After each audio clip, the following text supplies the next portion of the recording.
All right, good afternoon to you. I'm back on your screens, and this time we're doing Good Afternoon Ghana. We're starting with the fight of Galamsey and, of course, the forest reserves. This time we're engaging the Deputy National Organizer for the NDC and Deputy CEO for Forestry Commission, Elikem Kotoko, to be our guest. Also, we have Palgrave Boakye Dankwa, former governance spokesperson on security and governance. Dr. Palgrave Boakye Dankwa will also join us here on the discussion.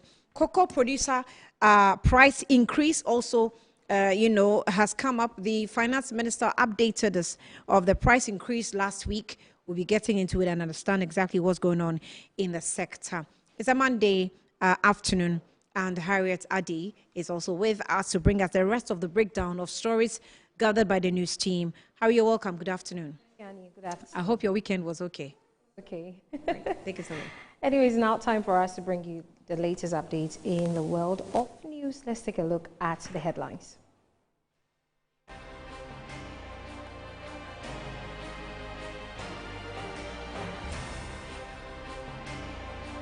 This afternoon, we look at President Mahama's 9 months in office, gains, gaps, and the way forward. Our guest will join us in studio for a live discussion. Vice President Professor Nana Jane Opoku-Agyeman declares teachers who sexually abuse or harass female students will face strict sanctions, stressing that transfers will not be used as a form of punishment for such misconduct. Plus, National Identification Authority announces it will commence the issuance of Ghana cards to children aged 6 to 14 years starting Monday, October 6, 2025. There's many more coming up shortly.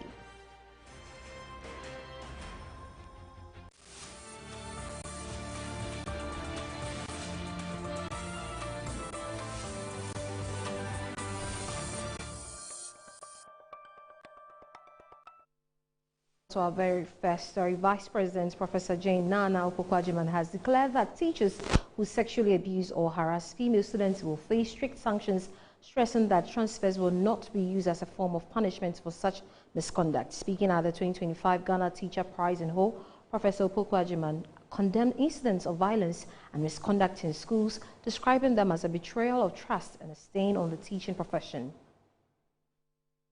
Over the past week, 2 teachers have been removed from their positions following separate incidents of alleged sexual misconduct, sparking widespread concerns across the country. Speaking at the 2025 Ghana Teachers Prize in Ho, the Vice President condemned incidents of violence and misconduct in schools, calling them a betrayal of trust and a disgrace to the teaching profession. Leadership cannot ignore those teachers and others in positions of power who abuse our young people. The recent events involving one of our teachers in a management position is a case in point. As teachers, we must always remember that we are placed in a position of trust, protection, and empathy. The power given to us is to facilitate learning. We will not wait to apply sanctions to those who violate this trust. And please, transfers are not punishments. So they should never be used to those who abuse our children, who betray their trust, and those who disgrace our profession. The Minister for Education, Haruna Iddrisu, called on Ghana's teachers and youth to uphold discipline and integrity. Your admonition to our teachers not to abuse and take advantage of learners. That is unacceptable, and that is punishable, and that will be punished. Director General GES, you are here, you heard his words. No teacher is above the law, and therefore any teacher found operating below acceptable standards must face the ruthless and highest sanctions of your law. You have the state, the republic backing you as Director General to do so. But to our students to behave, To our students, behave.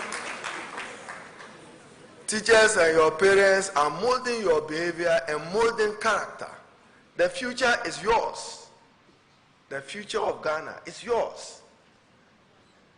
But be disciplined with hard work, with integrity. The future will remain yours. Also speaking at the event, President of the Ghana National Association of Teachers, Reverend Isaac Owusu, condemned the inappropriate conduct towards female students. I want to advise all teachers in Ghana, especially we the male teachers. Please, your union leaders, this week and last week has been a bad market day for us. The male teachers, we are pleading with you. If you want to do the thing, we have nice and beautiful female teachers who are single on our staff. And in the community that we are working, we have nice women and nice ladies who are single. Please, we disassociate ourselves as your union leaders from this bad behavior. The girl child that we are teaching is not for us to do what we are doing to them. Away from that, the National Identification Authority will begin issuing Ghana cards to children aged 6 to 14 years starting Monday, October 6th, 2025. The authority says the exercise will cover children who have already registered and will begin in 56 districts across the country. Ghana cards will be distributed at the same schools where the children were initially registered. To complete the process, each child must be physically present and accompanied by a parent or legal guardian. Parents or guardians must also present the registration receipt form and issued on a Friday or registration. The NIA says the remaining districts will follow in the coming days and assures the public that all backlogs of unprinted Ghana cards have been cleared. The NIA has urged all parents and guardians to cooperate to ensure a smooth and successful issuance exercise.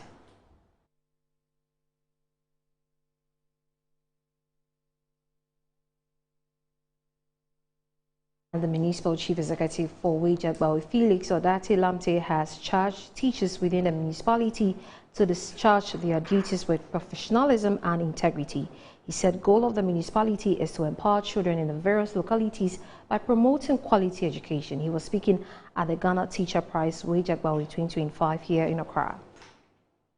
The Ghana Teacher Prize Wejagbawe 2025 aimed to recognize and celebrate outstanding educators in the Wejagbawe municipality. The theme for this year's edition, Valuing Teachers' Voices, a New Social Contract for Education in Wejagbawe municipality, highlights the crucial role of teachers in shaping the country's education system. The Municipal Chief Executive for Wejagbawe, Felix Odate Lamte, speaking at the event, urged teachers to discharge their duties in the municipality with professionalism and integrity. Teaching is a profession of influence and what? Fruitfulness. Through teaching, we can what? Influence society. Whatever policy decision or whoever becomes a policy maker, if the teacher doesn't teach the person well, whatever policy the person is making will not impact rightfully on communities and what the nation. As we celebrate our awards winners today, let us remember that every teacher deserves our gratitude.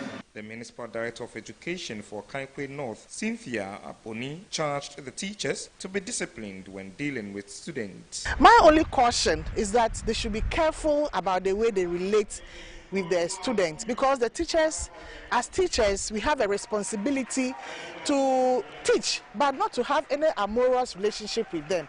We have our code of ethics, and there are guidelines about the relationship we should have with our learners and our students. So I'm just cautioning them to be careful, because we have a fiduciary relationship with the student. They've been entrusted into our care, and therefore they should be careful, do their work well, shine in their corner, and leave the children to be children. The goal of the award is to empower children in the various localities by promoting quality education.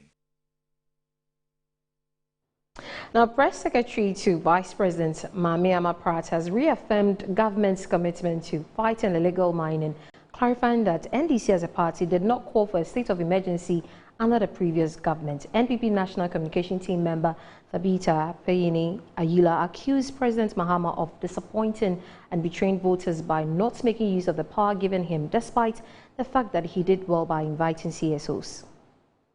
Yes, upon advice, activities within a certain area. Upon advice from the relevant security agencies. Okay. It's not a decision that he's just going to take so moto, right? Just because, I hope you understand, it will be the easiest thing to do to satisfy detractors. And no, but I keep saying, this is nation building. We are resetting the country. We need to do what is prudent and what is beneficial, what works. So he's saying that the state of emergency is an option.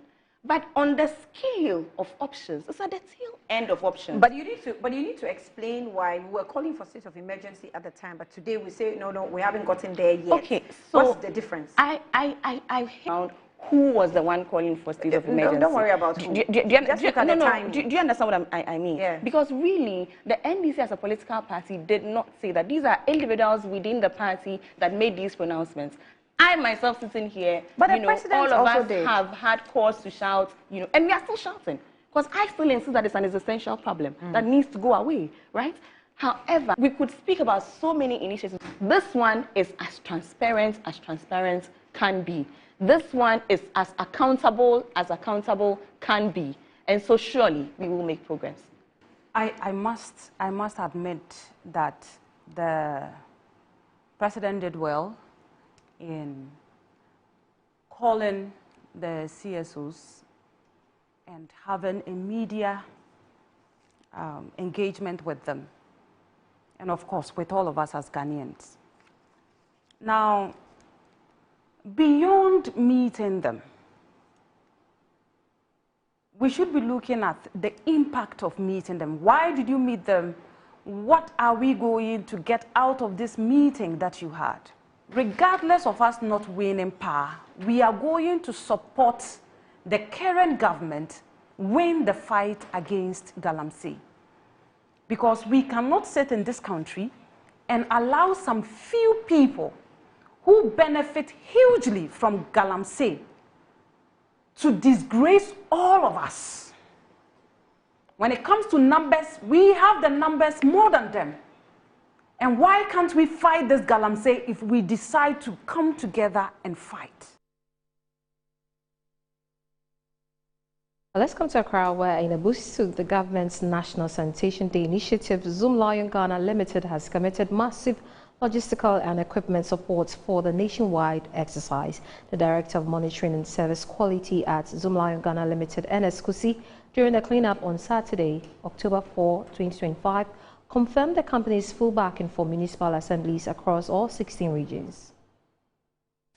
The exercise commenced at the Accra Metropolitan Assembly headquarters through the principal streets of the Central Business District of Accra, Kwame Nkrumah Circle and Abubloshi Market, among other areas. It involved sweeping the shoulders of the roads, removing heaps of sand from the drains and clearing weeds on the median of the roads. Addressing the press, Ernest Kusi disclosed that Zoom Lion's support to the national cleanup exercise includes dedicated workers, compaction trucks, essential protective equipment like gloves and nose masks and other waste management gear. As you can see, we have our workers on the ground, not only here in Accra, but all the MMDAs across the country.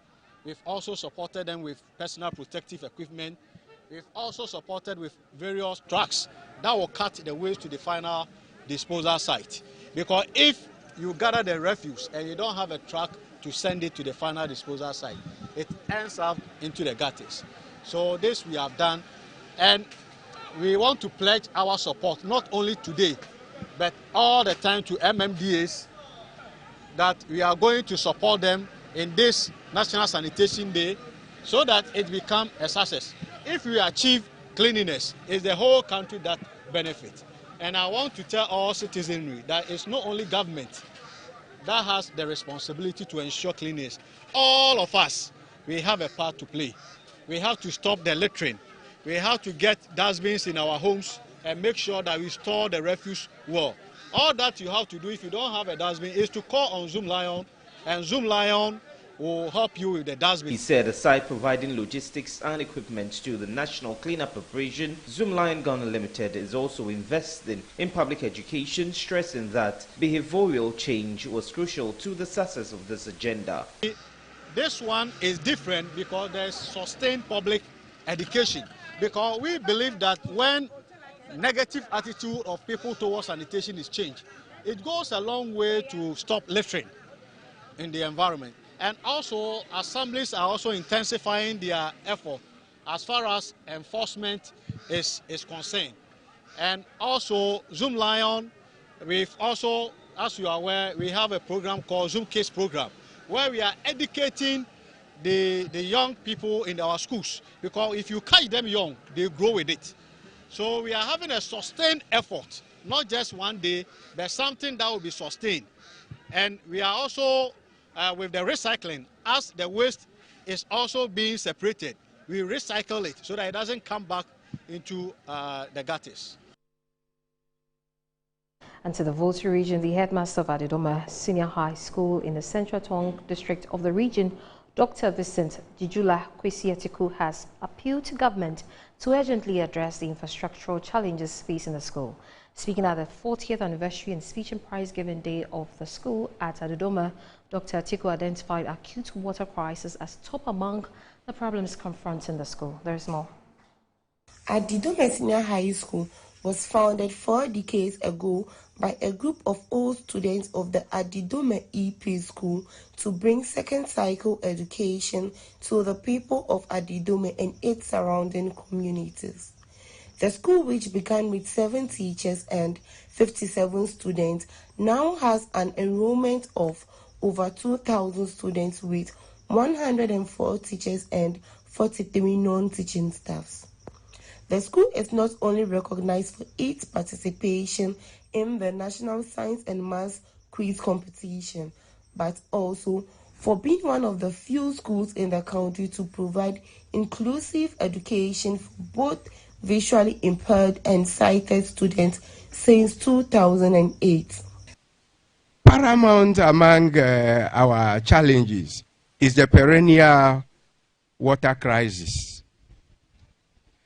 The school owes the Community Water and Sanitation Agency some amount of money, and we have not been able to pay. For that reason, they have disconnected the school, and for about 1 month now, our students have to hunt for water. So every morning, you find students moving to town. Every evening, you will find them again moving to look for water. And this is really affecting academic work very seriously. He further highlighted other infrastructural challenges, including poor internal road networks and drainage system, inadequate staff bungalow, insufficient boys and girls dormitories, and a lack of furniture and classroom blocks. We lack good internal road network system and have had bad drainage system, which worsens the roads and is washing away the school buildings. We kindly appeal to His Excellency, the President and the Minister of Roads, to consider the school under the Big Push initiative by tarring our internal roads and constructing proper drainage system for the school. To transit conveniently to a single track system, the school board and management appeal to His Excellency, the Minister of Education, the Director General, to also provide us with the following: boys and girls dormitory, story building of 600 sleeping capacity each, a 12-unit classroom block. We also need 1. The Volta Regional Director of Education, Francis Yao Agbemadi, commend the school for its modest achievements over the years. Technology will not kick out teachers from the classroom, but teachers without technological skills will be replaced by those who have. So if you are a teacher and you don't develop your technological skills, the ICT integration into teaching that we are talking about, you can't do it. These young ones, the way they are technologically smart, they will come and kick you out of the classroom, and that will lead to your immature retirement. Away from the Volta region to Accra, the 9th edition of the prestigious Omni-Basic Bank Health Walk has been staged in the nation's capital, which commenced and ended at the University of Ghana Stadium at Legon. The event attracted over 2,000 participants, including staff of the bank, customers, partners, and general visitors. Echan Afre Ahin Ado Kufo, the chairperson of the planning committee of the health walk, and participants spoke with Metro TV. They went really well. In fact, this is the 9th edition. As you are all aware, we've had 8 already, and we've realized that it improves from one to the other. This one really is the most patronized in terms of customers, workers, and also even vendors, those who come to exhibit. We have people coming from Kumasi, from Koforidua, and you can go around and check for yourself. So we are making a huge impact with this walk. It's mainly to help with our health. We've realized that a lot of people are dying. In fact, a lot of younger people are dying, especially people, professionals, and people who work in banks and other white-collar jobs, as they call it. They sit for a long time. So this is one of our ways in helping them to realize, in fact, to sensitize people that it's important for you to exercise in one way or the other. The health walk will not be the answer, but at least I think it's prompted a lot of people to understand the need for exercising. It was fantastic. It was fantastic. You know, health first. It was fantastic for me. It's an opportunity for me to exercise my body. I mean, it's energizing, and I like the fact that Omni-Basic has brought up this initiative to not only just think about work, but also to think about the well-being of the people, and not just the staff, even inviting people, because I am from KPMG and I don't work with Omni-Basic, but I have the opportunity to join them for this health walk, and I will applaud them for that, and I hope they keep doing it. Yeah. I think for one, I've burnt a few calories, if I'm not sure, but I think it's a good thing we keep doing quarterly, because it helps keep us refreshed per se, so it's quite beneficial to us. The health work really helps us, to exercise our body, to feel okay, yes, to release stress too. Away from that, the government is set to deploy 5,000 graduates in the agriculture and veterinary fields to support its flagship Feed Ghana program across the country. This move aims to channel research findings into practical solutions and provide modern extension services to enhance agricultural productivity. Vice President Professor Nana Jane Opoku-Agyeman announced this at the 2025 Asogli Yam Festival held in the Volta region. Speaking at the Grand Durbar in Ho to climax this year's Asogli Yam Festival, Professor Opoku-Agyeman commended the President of the Asogli State, Togbe Afede XIV, and the chiefs and people of Asogli for preserving this cherished cultural celebration. She urged Ghanaians to take inspiration from the festival by renewing their commitment to support farmers, strengthen communities, and build a nation where every household has enough to eat. Professor Nana Jane Opoku-Agyeman noted that government investment in agricultural input, infrastructure and irrigation are positioning the Volta region for greater food security and economic growth. Significant allocations that have been made to agriculture in 2025, supporting programs like the Vegetable Development Project and the famous Nkoko Nketenkete Poultry Eggs Production Tool. This also includes 5,000 graduates in agriculture and veterinary science who will be deployed across the country, including the Volta region, of course, to work side by side with farmers, providing modern extension services, sharing new techniques, and helping bridge research and practice. And at the same time, I hope and I know that the youth will be ready to learn from the farmers too. On his part, the Agbogbome Fia of the Asogli State, Togbe Afede XIV, called for renewed commitment to truth, transparency, and respect for the Constitution. And for which reason abhor all obstacles to the development of Ghana. One of those obstacles we identified is corruption. Corruption has been a stumbling block to our development. And it is a result of our inability to hold on to the path of truth, the path of strictest honesty. That is why the theme for today's debate focuses on honesty, focuses on unity, peace, and prosperity. Together in unity and prosperity, we build a just, peaceful, prosperous nation. The 2025 Yam Festival also marked the 22nd anniversary of Togbe Afede's installment as the Agbogbome Fia of the Asogli State.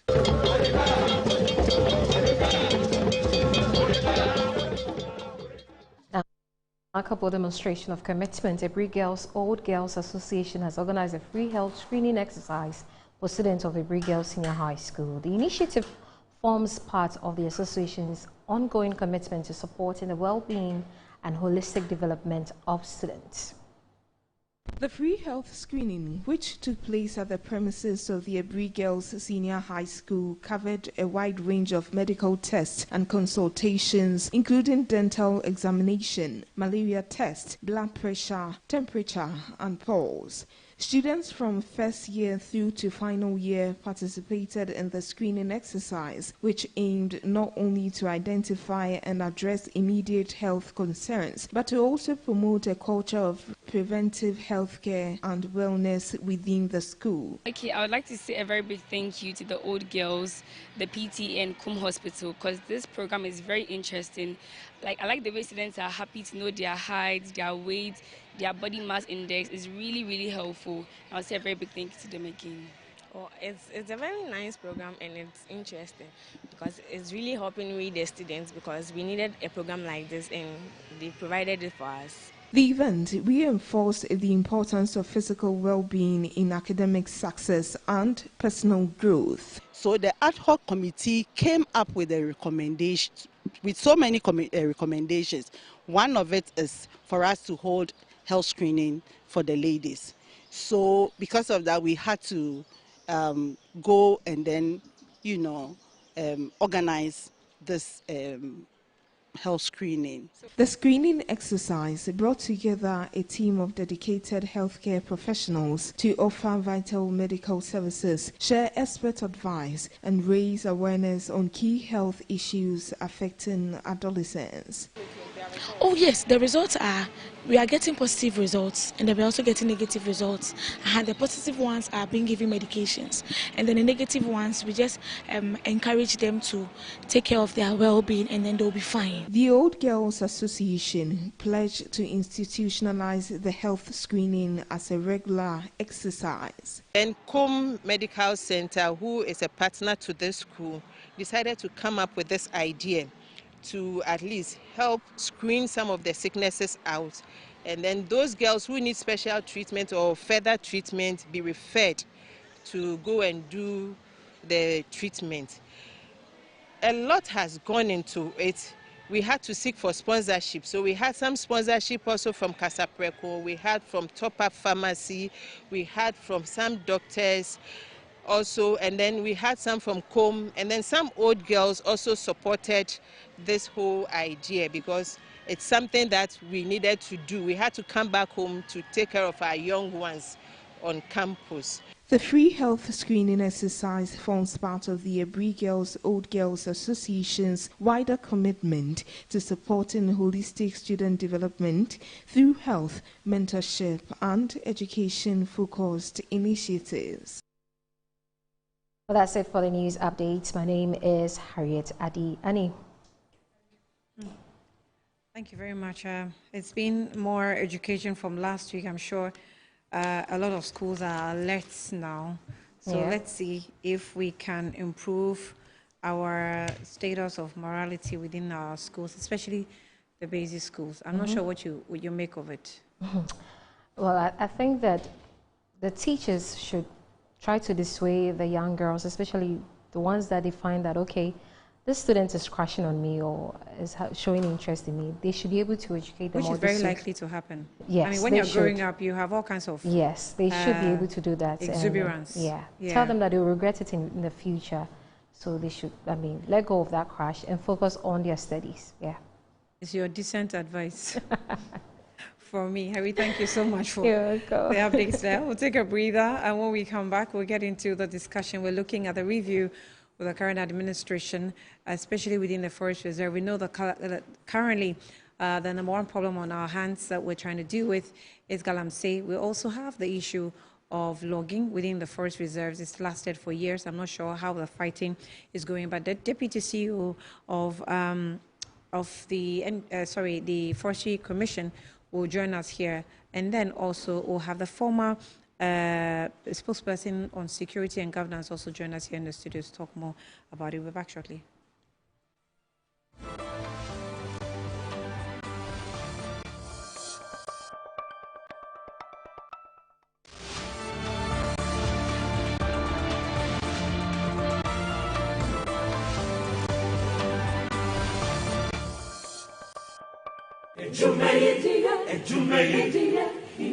In life, choice is good, but choice plus safety is way better. Your safety and comfort is paramount. Under the cylinder recirculation model, you can buy LPG in a safe environment. All cylinders are inspected and maintained to the best safety standards, so your safety is assured. Just take your empty cylinder to the nearest exchange point and swap it for a filled cylinder. Different cylinder sizes will be available to meet your pocket size. Imagine cooking in a smoke-free environment. This will improve the health and well-being of you and your family. Choose LPG in a safer model of distribution. Cylinder recirculation model. Securing your safety. Creating more jobs. A message from the National Petroleum Authority under the patronage of the Ministry of Energy.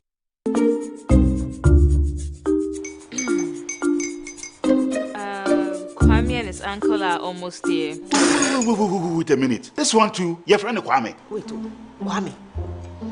As in the same Kwame again? Yes, Mommy. I'm the second coming. Into all this tension just to reintroduce that broke boy from Kaswa. Why would you deceive the family like this again? Now I understand the whole delay. Trotro from Kaswa, dear. Why wouldn't he be late? Or be late, of course.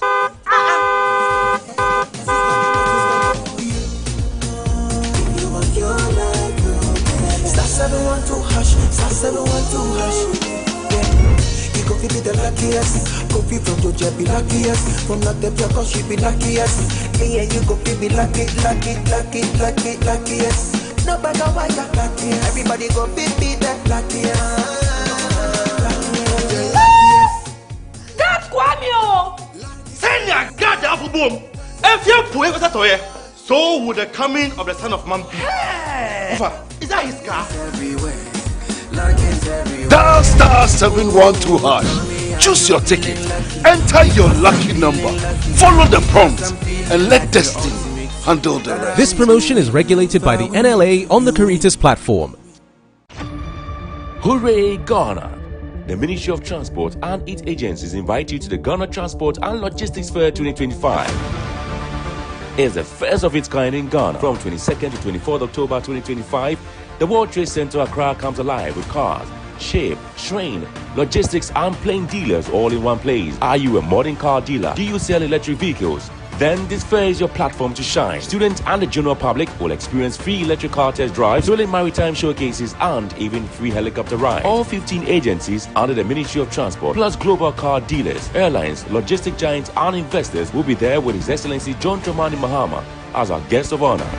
Register now at info.digitaligh.org 0244-613-246 or visit our website www.transportlogfair.org. The Ghana Transport and Logistics Fair 2025. Beyond movement, resetting Ghana's transport future.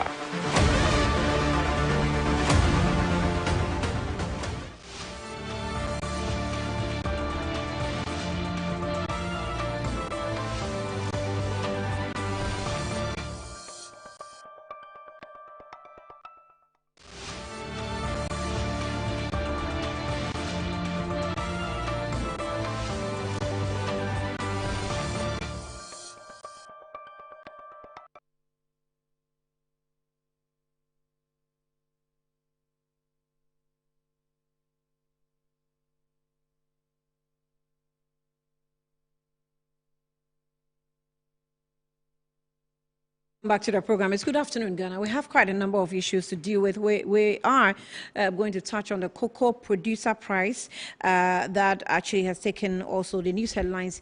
Last week, the finance minister mentioned, the price increase. We'll delve into that.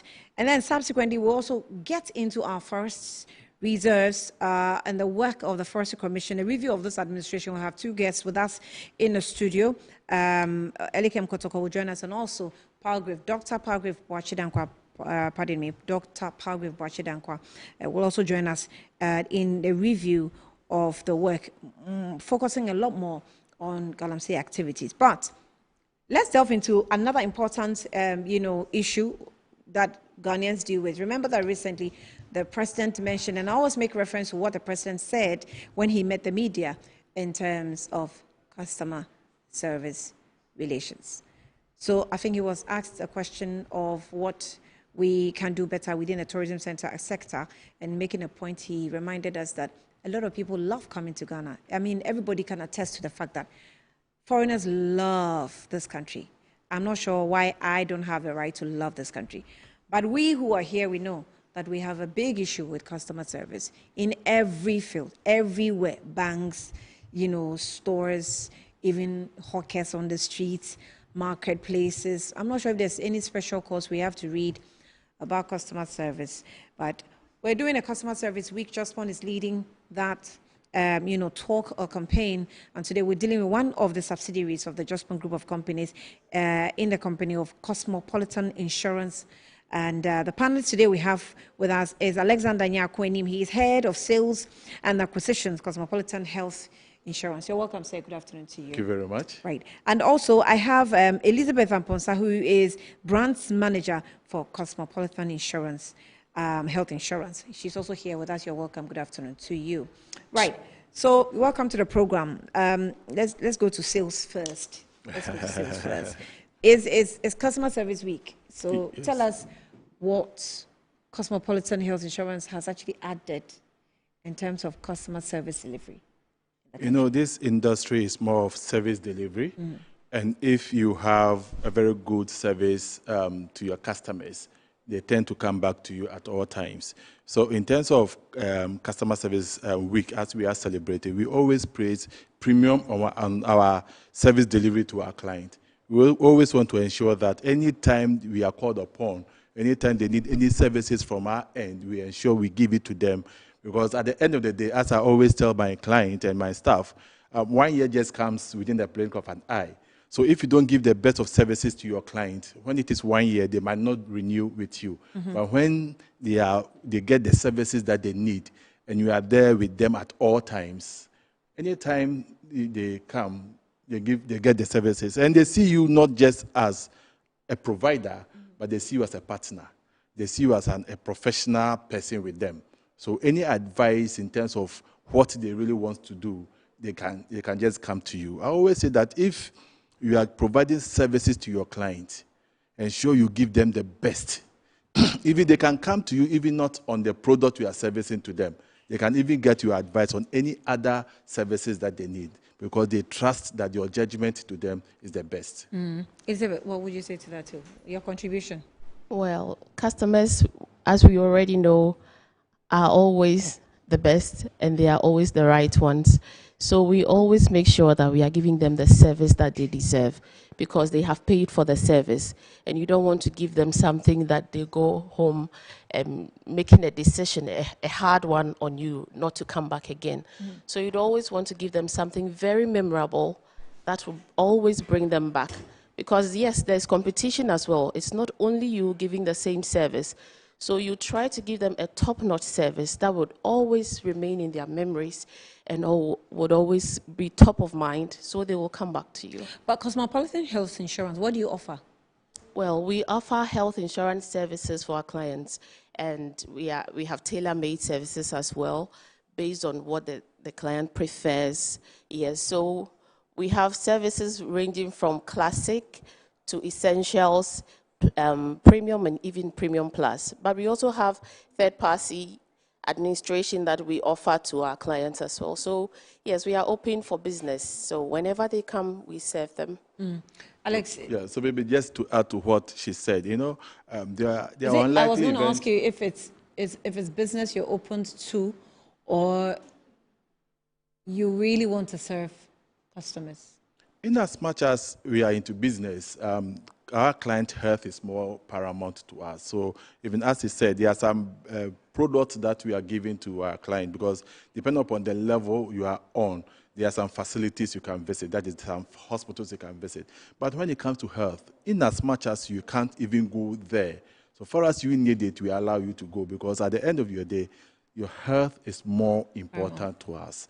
Because if you are not healthy, you can't go to work, and you can't contribute your quota to Mother Ghana. But we want everybody to promote Ghana or do services to ensure that Ghana becomes the best that we all want. We are making profit. If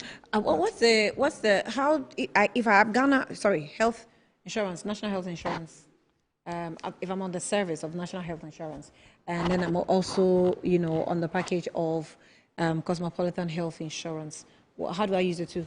Okay, so we are more of complementing national health insurance. Okay. Yeah, because as I always tell people, this is national health insurance just like the government hospitals that you go to. But also we have the private hospitals that people go to. So we are just complementing the national health insurance scheme, because at the end of the day, they are the regulator in the industry. So we are just helping them. We are just complementing what they are doing. So it means that if a client, has a challenge that maybe national health insurance does not cover, I may be on a package of Cosmopolitan Health Insurance that will come in to assist. Is that how it works? Yes. So as she rightly said, Beth rightly said, we have 4 different packages. And depending upon the premium you pay, it depends upon the benefits in terms of the total benefit that you get. Because there are some whereby you can even be on a package that will cost, let's say, 40,000 Ghana cedis. But when you're on the higher plan, you can get a benefit of, let's say, 60,000 Ghana cedis, whereby this one is 40,000 Ghana cedis. So it depends upon it. And as you said, there might be some benefits that you may not get in National Health Insurance Authority. But when you come to ours, you can even get it. And we have a custom-made benefit to our client. But if you look at it as a corporate entity and you realize that my staff need A, B, C, D, which is not part of the benefit that you are delivering to us, we can just look at it, then come out with a custom, tailor-made benefit to suit your need. Yes, we do that. You want to add something, Angela? Add that we are adding on a service that gives you kind of peace of mind. So let's just say that you have a prescription that needs a pharmaceutical attention, or you've gone through all the facilities you did not get. We offer you that facility. We offer you a service that brings the medication right to your doorstep or to your offices. Oh, so you door-to-door delivery. Exactly. So you won't have to stress too much. I doubt the standard health insurance packages for the NHIA would give you that, but that's what private health insurance adds. Well, they are to. trying. They seem to be bringing on new exactly. packages. And we are also trying from our end to enhance the service so that you would get a comprehensive package once you sign up with us. How easy is it to access claims? It's actually very easy now. Are you sure? There's this myth about insurance that people don't like. They just feel insurance and companies are just there to extort money. When it comes to claims, they now, I don't know, it's like the whole process changed. Yeah, and you have to go through a lot. Well, we have a policy on claims that once you, there are reasons for applying for claims. And once you meet all those specifications, within 10 days, you should be able to get your claims back, your money back in your pockets. And we do not relent on that because we have 80% match done that to our clients. So they are satisfied with our service. But we are not complacent. We are still working. It's work in progress. We are still doing our best. Yeah, so maybe to add to what Beth said, we have an SLA we always sign with our clients and always ensure that we go by it. So there are some levels that we need to go through it. So one is the What's discussion. SLA? That is a service level agreement that we have with the clients. And everything is spelled there and what you need to do to qualify as for the claims. And maybe to educate further, in terms of the claims, you go to the hospital, then you, the staff, or you, the client, don't pay at the hospital for you to come back for your claims. So it is the facility that you visited is where we are going to pay the money. But on the unlikely event you need to pay out of pocket, that is where we will refund your money to you. And it is based upon emergencies. Maybe people around doesn't know that you are on insurance. So when you got there, you pay for it. Or you find a place we don't have any partner facilities there. You just give us a call. Then we allow you to go there, pay for it, then we bring it to us, then we also pay. Or we move it to the higher facility that you are not supposed to go, but we allow you to go. When you go there, you bring the bill, then we pay. And we promise our clients that within 5 working days, your money will be refunded back to you if you don't have any issue with your refunds. So it can be paid either through Momo or through a check. So what are the issues that can affect a refund? So we agree, we have an exclusions that we can do. So like hormonal and drugs. If you don't pay for hormonal drugs, then you go and you pay for it. When you bring it, we are not going to refund it to you. And the clients know that? And the clients know that. We do orientation. When you sign them on, we do orientation for them to know. And orientation, we do it twice a year. Try the policy year so that you know what you are supposed to enjoy and what you are not supposed to enjoy. And they get it, yes. I guess maybe you have to increase the education twice a year. Yes, we do. In terms of the orientation, for you to know what you are enjoying. And beside that, when you are signing on, you have a patch whereby you have all the benefits you are on and all the facilities you are visiting. And you also have an app, so you just go onto the app so that you get to know everything that you are supposed to enjoy. You can do everything. I'm just saying this, and maybe Angela, you can understand me from my point of view. I'm just saying this because we are in an AI age, we are in an internet age, we are in a reading age, but it's not, a lot of the times you insurance business people go to people to explain things to them why they should be on such a package. It's not necessarily they can read, some obviously cannot read. So those people who actually lack that ability, what is it for them? Is it about twice in a year orientation, or is it about going on the internet to read? We also have member care lines who are active 24/7, who assist clients whenever they have concerns. So that one we always make sure that we are ringing it home to them. If you have any concerns, reach out through our customer service lines. They will assist you.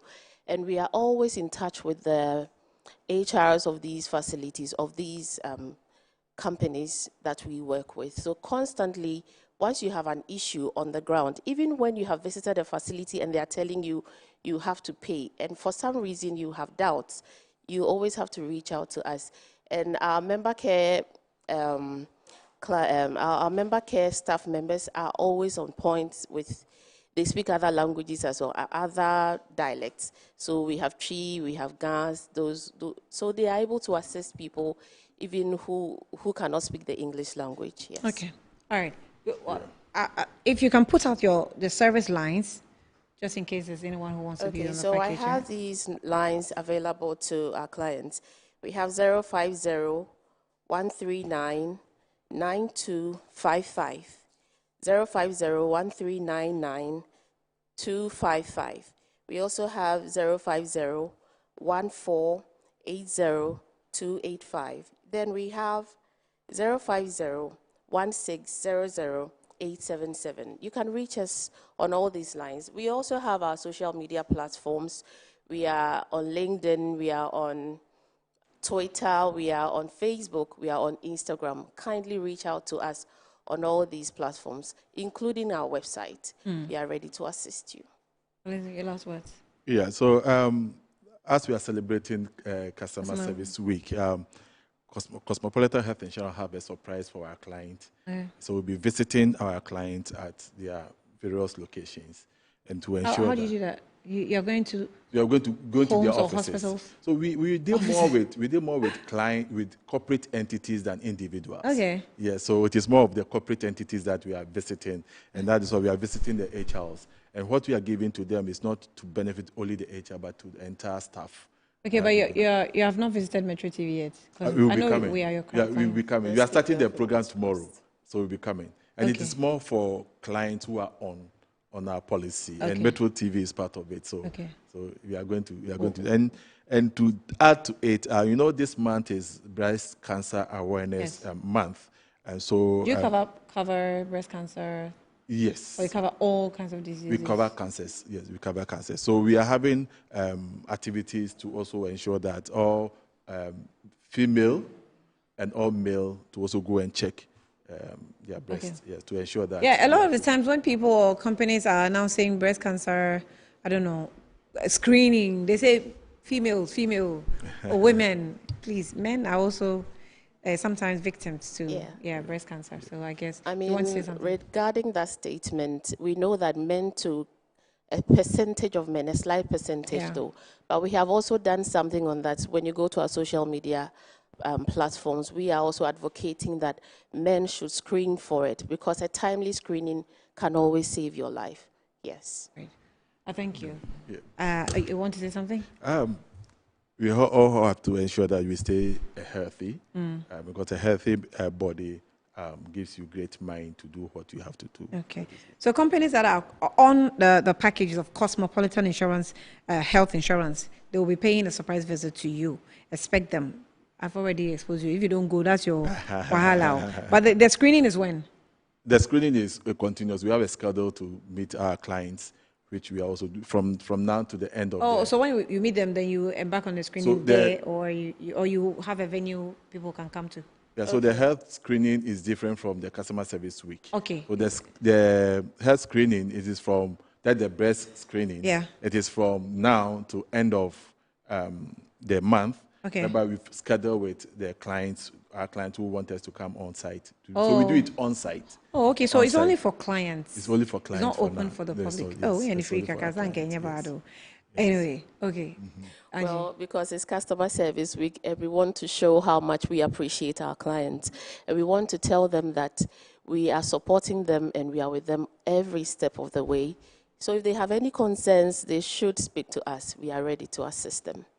I'm grateful for your time. Alexander Nyakoinim is Head of Sales and Acquisitions, Cosmopolitan Health Insurance, and also Elizabeth Amponsa is Branch Manager for the Cosmopolitan Health Insurance. I'm grateful for your time this afternoon. All right, we'll take a quick breather. When we come back, we'll delve into from customer service into the area of maybe forests, analyzing and reviewing the performance of this government from the both leading political parties. And then later, we'll talk a bit more about cocoa price index as well. We'll be back shortly.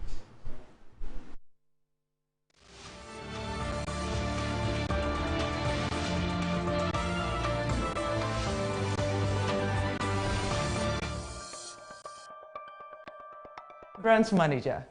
Of course, I accept only quality and affordable printed souvenirs for my promotional campaigns. I'm the head of academic affairs of a very important institution in Ghana. Of course, we only deal with quality, reliable printing companies for our institution's printing materials. I'm talking about appointed time printing.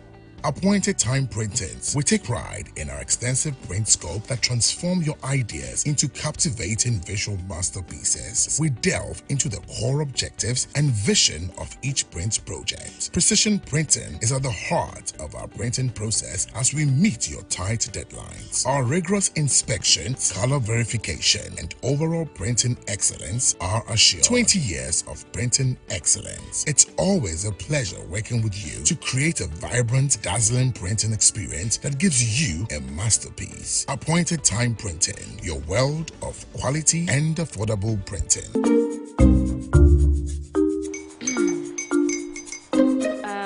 Kwame and his uncle are almost here. Wait a minute. This one too, your friend Kwame. Wait, Kwame. As in the same Kwame again? Yes, mommy. I'm the second coming. Into all this tension just to reintroduce that broke boy from Kaswa. Why would you deceive the family like this again? Now I understand the whole delay. Troll from Kaswa dear. Why wouldn't he be late? Or be late, of course.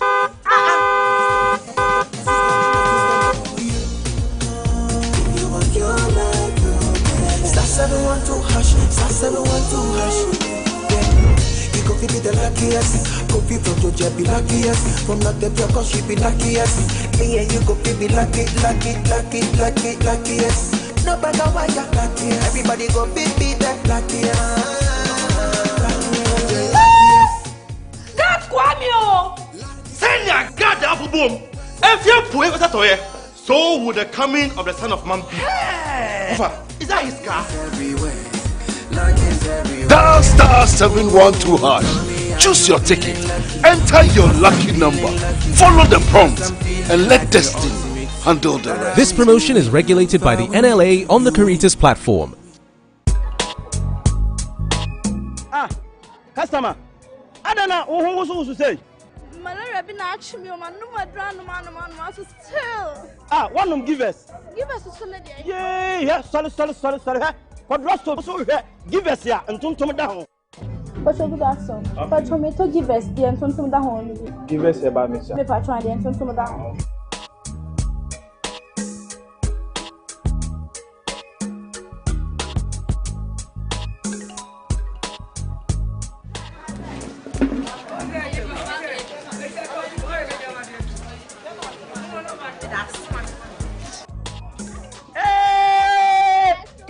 Customer. Give us that tonto now. Pa. Onuya kayo, oba wa fa furo nom. De o ma no banu fo nom. Akwada wa ni mfie dumie no ono nso nom.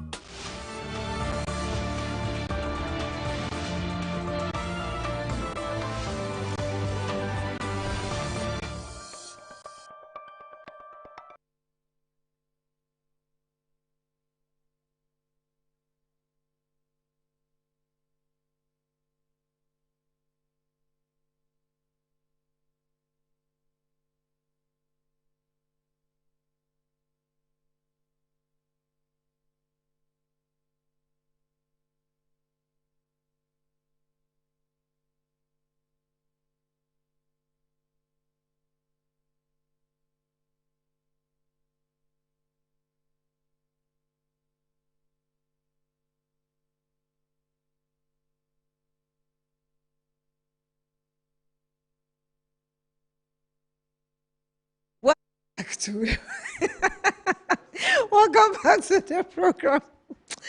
Oh my God. Well, good afternoon, God. I have my guest with me in the studio. A gentleman I haven't seen in a long while. When he sees me after long, I say, oh, family member, sister, don't call me sister. Because you didn't give me the money sum. Anyway, Dr. Pargrim Wachidanko joined us here in the studio.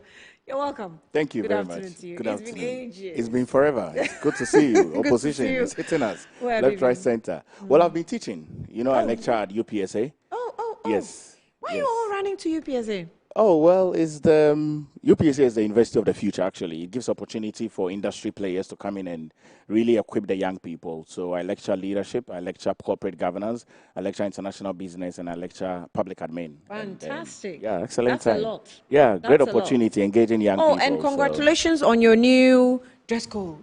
Which one is that? Oh, are you not the ones who say you're not going to dress formally to school? Oh, yes. Oh, you mean UPSA? Okay, sure.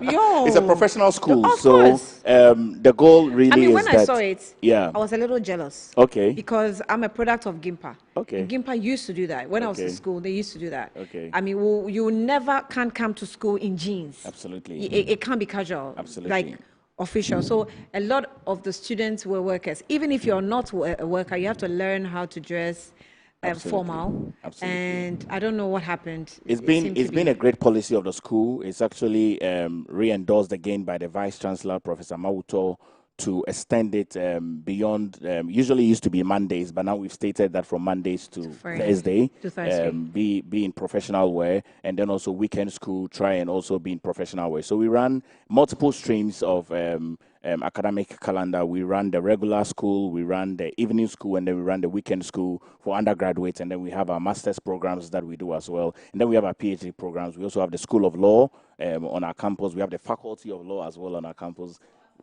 Into the School of Law. Congratulations. Thank you. Great. At my end? I don't know if that's at your end. I wrote my exam at the former education minister's name. What's his name? Educhum's Hall. Educhum's Hall. Okay. Yeah, that's where I wrote my exam. That hall was named after him. Yes. And our university is a very beautiful university. Yeah, and I met the dean as well. I think before I did my interviews. Okay. Yeah. Congratulations. So, thank you. I'll be seeing you on campus. I will see you. I'll see you very soon. Anyway, Elikem Kotoko is also Deputy National Organizer for the NDC. He is Deputy CEO for the Forestry Commission. A lot of his work is dedicated there now. You've abandoned the party? No, I have not. I'm in full swing working for the party and for government, and I am pleased that I'm able to give of my best. There's still room for improvement as we continue, but I'm very happy that in 9 months we've achieved a lot. I'm happy hearing Palgrave talk about UPSA. You know, a lot of that is attributable to Professor Joshua Alabi, and we can take that away from him. So talk of UPSA, I am glad that, and Professor Mauto, I know him very well too, way back in student leadership. Wife is now yes. Is so it Prof's vice wife, chancellor? No, she teaches leadership. She's an expert in leadership. So she teaches leadership at the master's level and at the degree PhD level as well. So yeah, she's an excellent woman. Yeah. All right. Yeah. We thank you for the accolades for women. Absolutely. Thank Why you. not? Ali. Yeah. All right. We don't have a lot of time, so we'll just get into it. I'll start off with you. You know, in your capacity as Deputy CEO of the Forestry Commission, we're focusing on the government and its performance so far. I think the topic that has been on the table for us to be dissecting and bisecting has been Galamsey. I know that you've done a lot of work. The last time you came on Good Morning Ghana, we tried to pick on your mind a bit on what you did, I think, in the past 2 weeks in the area of the forest. But you can just take us through what you've done so far. Last week we saw a meeting with the president and the CSOs, a lot of feedback. I think it was a good meeting because I like the feedback, the fights on social media, the attacks. Good enough that the president is not afraid of attacks or not afraid of giving answers. Yes. I mean, he's not perfect. Maybe he's not giving adequate information to some of the CSOs that need it. But so far, how far? Thank you, Annie.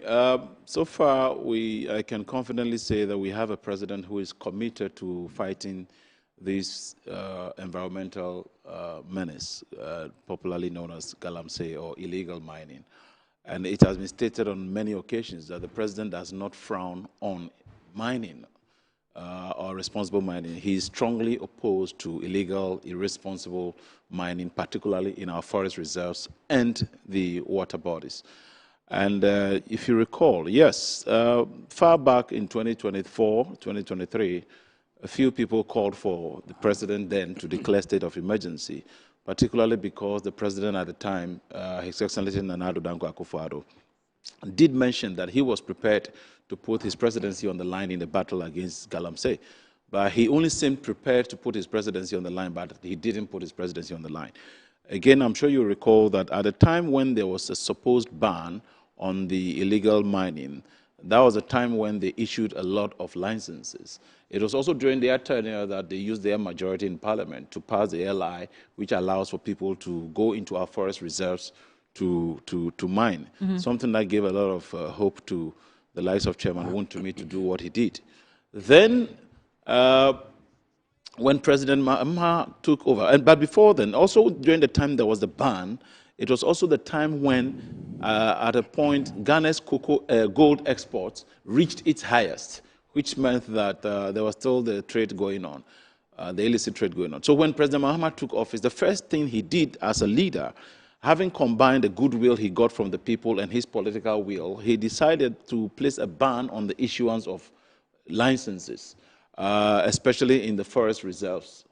This is to make him have time, and the government and the sector minister abreast themselves very well with what the situation is and know how to resolve the matter. And so that was the first thing he made mention of, that we are not going to issue any new license into our forest reserves in particular. Then secondly, at the time the people were calling for a declaration of state of emergency because 9 of our forest reserves were under siege by criminals who were operating there from various countries, Ghana, Togo, Mali, Niger, Guinea, etc. They were all over the places mining illegally. And when we took over office, military and security personnel were deployed, and we can confidently say that we have been able to repossess or reclaim those red zones. Someone told me something which scared me a bit, and the person mentioned these foreigners within the forest reserves, and said the way the foreigners have gotten into the forest reserves armed, it's almost like a war fully zone. armed, yeah. So the person made me understand that it was not going to be possible for this government to, softly go into the forest and drive people out. Well, that is what people thought. But with, thank God, with NIMOS, a lot of improvement is being done. I'll even come to that when I move along. So with the 9 forest zones that were declared red zones, that were no-go areas, we have now reclaimed all that 9 zones. It does not rule out the fact that there are still pockets of mining going on, as we all are aware anyways. But the severity is not like before, and no criminal gang can lay claim to any forest zone now as we speak. And as though that is alone wasn't enough. So the sector minister, Honorable Emmanuel Amakufibua, who also happens to be the MP for Elembele, then doubles also as Minister for Environment and Science and Technology, kicked in motion a letter to the Attorney General to revoke the LI 2462. And I am glad to announce today that during the President's stellar engagement with the CSOs on Friday, the Attorney General made it very clear in that engagement that come October 14th, when Parliament will resume, that will be one of the first documents to be laid before the House for consideration, so that we can bar people officially from going towards forest reserves to mine. Then the minister again went ahead to declare, not long ago, forest reserves and water bodies as security zones. What this means is that there will be intelligence officers, there will be national security, there will be police, there will even be military that will be deployed to all these places to ensure that they protect this place. And that is a step in the right direction. I'm wondering how that will be. That should be very expensive. It will be very expensive. It will come at a cost, but we would have to do it anyways. And that is the price you pay for having looked on for over almost a decade. So for now, if we declare state of emergency, it would have been no activity in wherever state of emergency has been declared. The difference between So with this security zones, whatever water body declared, what is the difference? What's it like? Yeah, the difference is that when the state of emergency is declared, it's more dire.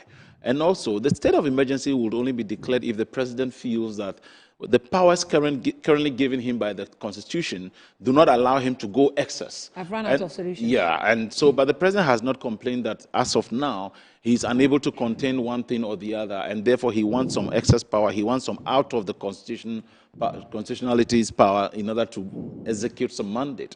So when the place is declared a security zone, all it means is that you who find yourself there must have very good enough reason to be there. And so when these people are deployed, the security men are deployed over there, they are there to protect, deter, and prevent other people who do not qualify to be there. Because in the first place, nobody is given any license to mine in the water bodies. And so that must not be allowed under any circumstance. So once they are doing so, from the very source of the water downstream, there will be a major deployment of this sort in order to fight this. That alone... The water bodies? Yes. Are these Galamsey guys mining within the water bodies, or they're washing They in do the both. water? They do both. There are those who, with their Shamfam machines, are in on the water, and they are doing so. We all know the history of gold and water and how the proximity and all of that. So they do that on the water bodies as well. And that is what is not only compromising our water, but polluting it and also killing the aquatic life in there, which with heavy metals, the turbidity is very high, affecting reasons why some of our water treatment plants have to be shut down, because the turbidity levels have risen very high. And also, the minister has clothed NIMOS with the powers to be able to go out there and reach out to the traditional authorities, i.e. our chiefs, opinion leaders, youth groups, etc., in order to educate them and also let them know of happenings in their localities. Oh, we have found this on your land. We will give you 24 hours or 12 hours to do this and do that. If not, we'll use the needed force to move in there. Reason being that when you have politicians being the one fronting for these to go and engage the chiefs, then it becomes a civilian-to-civilian approach and becomes winding. But the military, as you and I know, are very disciplined, forthright, and will not compromise. So I don't know. There are some things you're doing now, previous administration have done, using military, using police. So, using, for instance, what is different blue with water guards? Yeah, what is They different? had, Parkway, what was the name of your guards for the water during the fight of the Galamsey during the time? For our guards? Yes, they were called Operation Halt? No. That's the task force. I'm talking about, you see, they have blue water guards. There's another one you had. Well, I can't I'll recall search it. on the name. Yeah. I know they had. Yeah, I mean, they're like same things. Yeah, that but you see, you cannot be doing the same things and expect different results. So what we are doing at the moment is that the military that is being deployed, and it's not only the military, it comprises the military, the immigration, the police service, even NACOC, because a lot of these guys have drug-related issues around them. And when they are being deployed, they are permanently to be stationed at all these places and on rotational basis in order to avoid familiarity with the place, but on permanent basis so that a typical example was just recently when Amiafutu Forest Reserve was invaded again. And the NIMOS went in there to destroy the enclave completely. But just days after they had left there, some gang of 9 or so were arrested recently because they had moved in there again.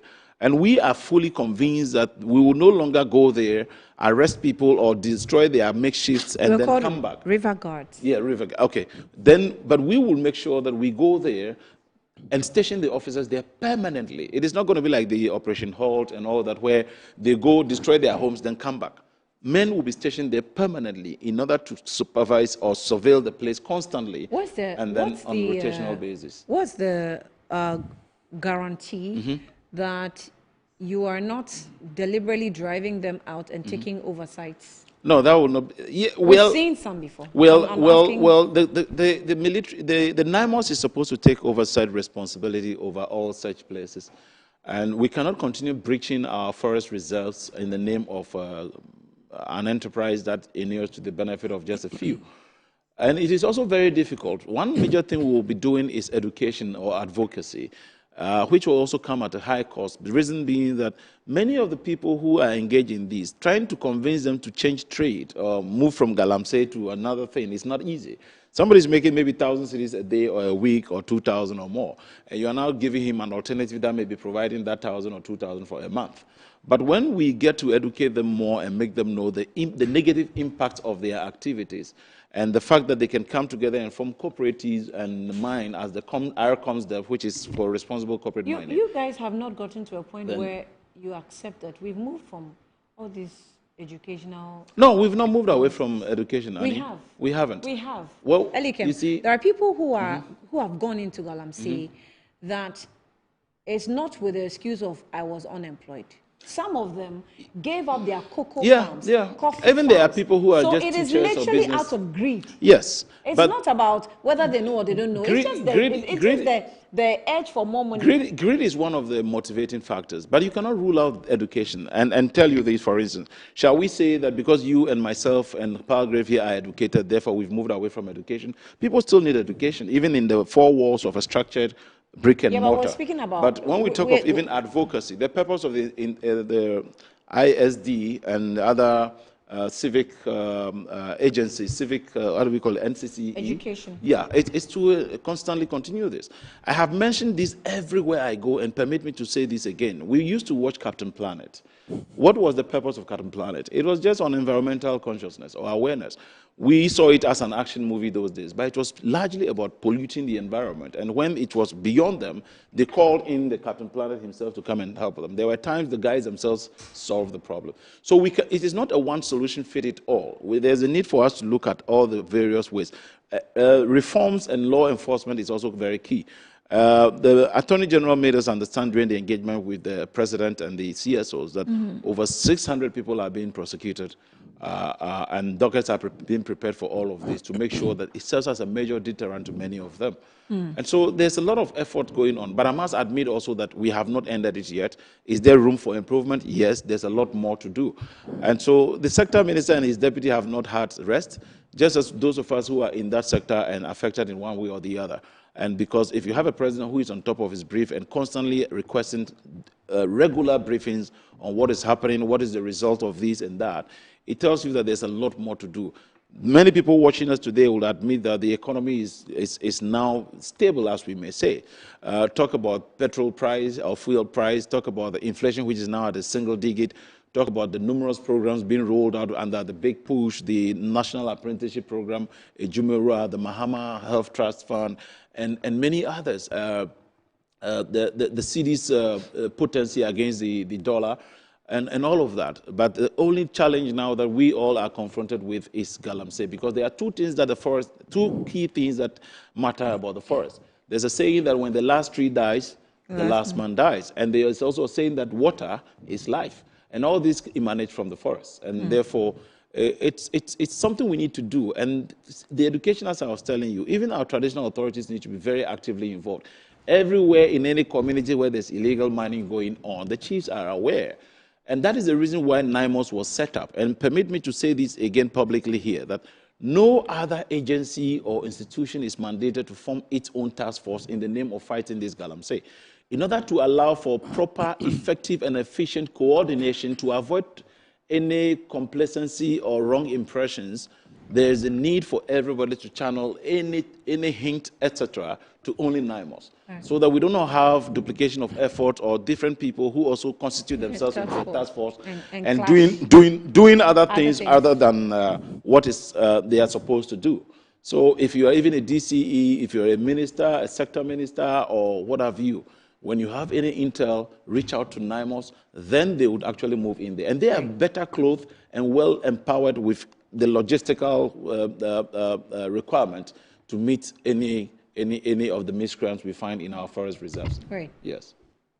Agriff, let's engage you. You were government spokesperson on governance and security, right? So you must be well positioned to also look at it from a different angle. Being in opposition today, what do you think we're doing better, and what are we doing wrongly? Okay, Annie, thank you very much, and a very good afternoon to my colleagues and to your viewers.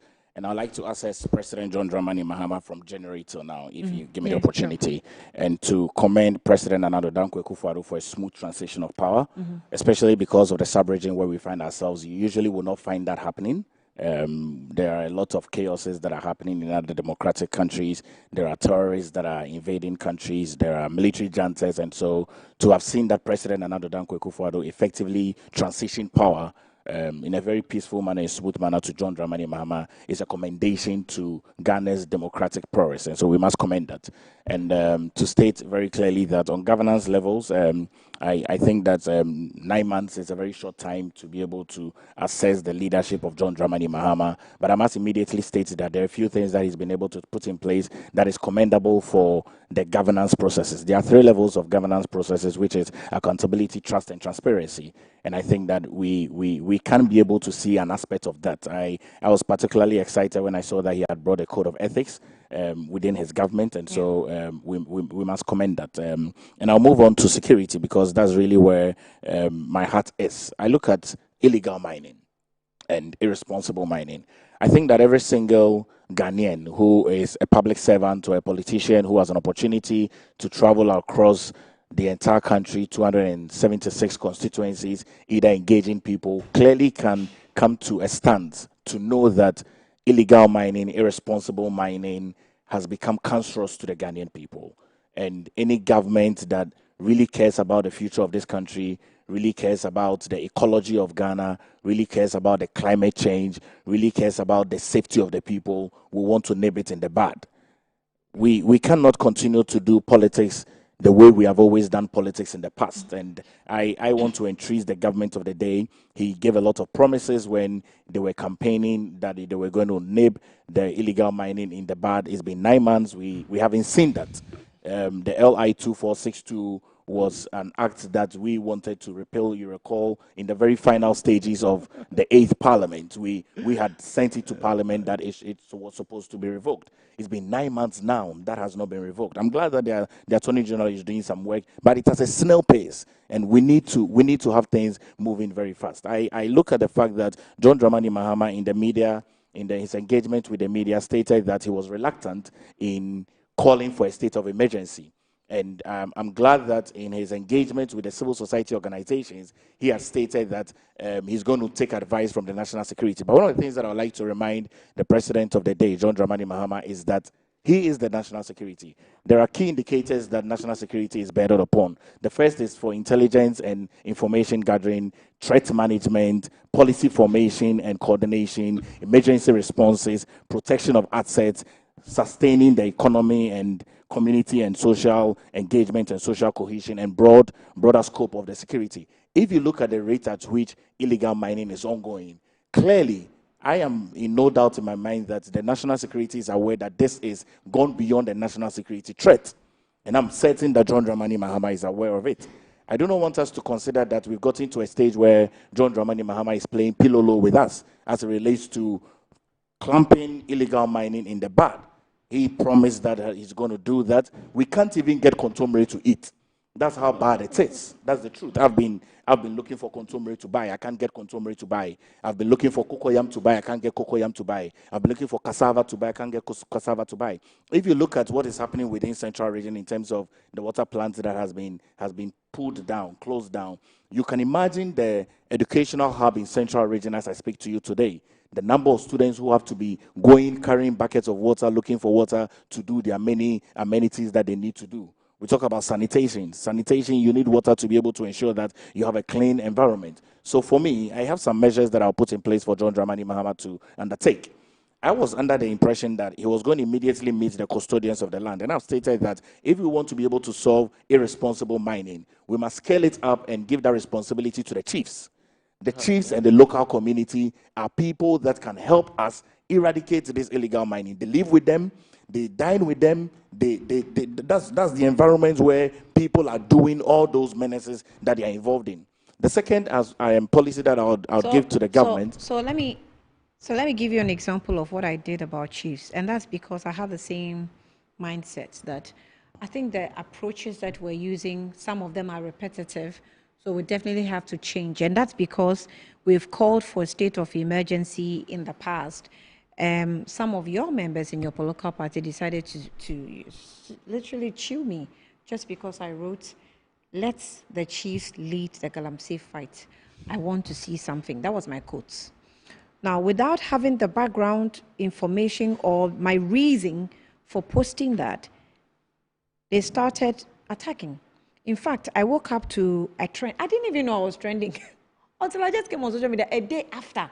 Then I noticed, I wrote something harmlessly. And it looks like some members from the NPP took it out of context and literally dragged me along. So they were taking screenshots of Galamsey comments I've made in the past. And then today I'm calling for chiefs to lead. And I said, so I didn't respond to anybody. But my question was, so you haven't heard that the allegations of chiefs who are culprits in this Galamsey activities, you haven't heard? Nobody is thinking along those lines. You know, Annie, I'll tell you something. I think that, and I've stated it, that the NDC must pick best lessons from the government of President Dankwa Akufo-Addo in solving this issue. And I'll tell you something. We met the CSOs. They were involved in the previous administration. Because one of the key things that President Dankwa Akufo-Addo did, and if you recall when Honorable Samuel Abu Jinapor was Minister for Lands and Natural Resources, there was a stakeholder engagement of meeting all the chiefs here in Accra. And then also we moved it to Ashanti region where there was a stakeholder engagement to meet with all the chiefs. Let me just finish. I didn't interrupt when you're talking. To meet with all the chiefs. And so for me, I think that if we want to be able to nip this in the bud, we must engage the chiefs. We must get back to the ground and work with the chiefs. We must also work with religious bodies.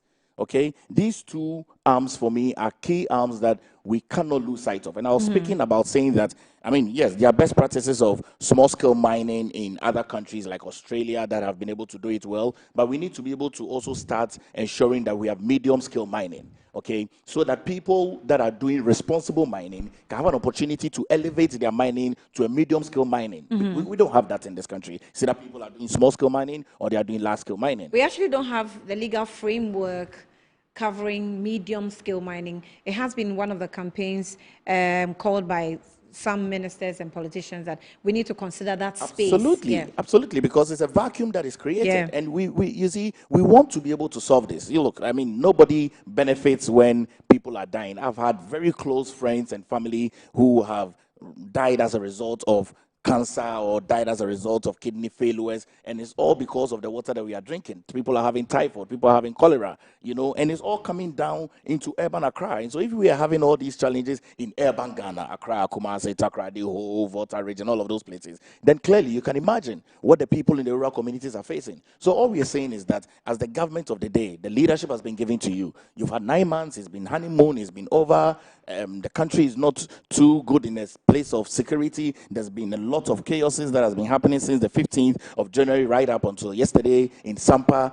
We have about 48,000 people that are displaced in Burkina Faso. The threats of the health, monkeypox, fever, malaria, COVID-19, all those threats that are in the bit of coming. I've called on the Ghana Refugees Board to ensure that they try to make sure that we try and repatriate these people back into our country. Pockets of violences that are occurring in the country clearly tells us that the President John Dramani Mahama must really be up and doing. Because for me, if you say that you are referring the matter to national security for national security to advise you, you are relinquishing your responsibility. And we don't want President John Dramani Mahama to relinquish his responsibility. We want him to be able to crack this up. We want to see the bold leadership and the fearless leadership that he has to bring. And I'm stated, I wish John Dramani the best. This is his legacy president. I want him to succeed. And we want to be able to ensure that the water body, look at the color of the water, is become worse. The water body color, or I mean, the turbidity levels that we're talking about, are we blaming former President Mahama for it? Sorry, current President Mahama for it? We blame everybody. That's no, why I we say, can't blame everybody. Oh. We need to. Well, that is how to. Yeah, but that's how to trace the problem and solve it. Oh, so I should date it back to when, 1957? I'm asking or you. Or date it back to when? It matters not. It matters not where you trace it to. Trace it. No, I should trace it. Yes. Where is it coming from? Oh well, I mean, this is a government that is in continuum. The president has inherited certain things. So my question is, we've seen Miracles Abuaji go into the water bodies, you know, try to record, tell us the picture. I mean, he did citizen vigilante sort of work. Who are we blaming for that? It's our collective responsibility. Okay, and it's a total collective responsibility, which is why for me, I don't sit here doing politics with illegal mining, or I don't sit here doing politics with Galamsey, which is why I've stated that it's important that we involve our chiefs. Look, at this time at 1:30, there are people that are still in the pit. In fact, if they are not in the pit, they have come out of the pit having lunch. And afterwards, they'll get back into the pit. In the evening, they'll go back to the pit. We have foreigners that are doing irresponsible mining. I can never in any way go to any country of my choice and do irresponsible mining. I will be arrested. I will be jailed. I would be sentenced. I mean, the laws must work. Why must we live in a country where we don't have the boldness to implement the laws that we have put in place? Right. Why must we live in a country where we don't develop certain frameworks that can be able to put us in a safe place, where our people are safe and know that they are drinking potable water, that they are safe, they are not going to be ill, and that the government is responsible enough for taking care of themselves? So we're only calling on President John Dramani Mahama on the promises that he gave to the Ghanaian people, that he should live to it and live to implementing those policies. It's been 9 months. It's long overdue. 9 months is long overdue. I mean, I'm sorry, but that is hypocrisy personified to assume that 9 months is enough compared to 8 years of destruction. No, they are not comparing to 8 but years. No, we have to. I'm sorry, you may want to, yeah, but they are not necessarily comparing to 8 years. To say that your 9 months must be compared to 8 years and say you failed. I mean, even on their side, they know that that wouldn't be a smart comparison to make. They are just saying, we want to see more commitment than we're seeing now. I think there's no regime that has shown commitment so far, even in the 9 months of President John Dramani Mahama. That is the reason why I outlined to you what he did. I mean, during your tenure, you issued 44 licenses into forest reserves.